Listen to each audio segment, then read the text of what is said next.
وزیر اعلیٰ خیبر پختونخوا سہیل آفریدی نے صوبائی کابینہ کے پہلے اجلاس میں حکومت کی پالیسی گائیڈ لائنز وضع کر دیں۔ امن جرگے میں شریک تمام سیاسی جماعتوں کا شکریہ ادا کرتے ہوئے کہا کہ صوبائی اسمبلی کی تمام قراردادوں پر مکمل عمل درآمد کیا جائے گا۔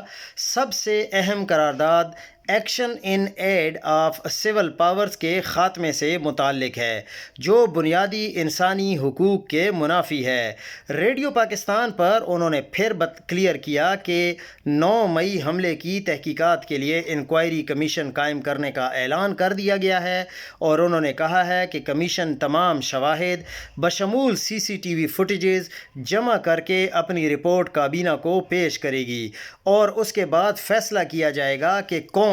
اس واردات میں ملوث تھا، کیونکہ سی سی ٹی وی فوٹیجز ظاہر کرتی ہیں، جس طرح ایمل ولی خان نے بھی کہا کہ اس میں پی ٹی آئی کے لوگ بالکل ملوث نہیں تھے، وہاں پر جو لوگ ملوث تھے انہوں نے ہی سی سی ٹی وی فوٹیج بھی وہاں سے چوری کروائی ہے۔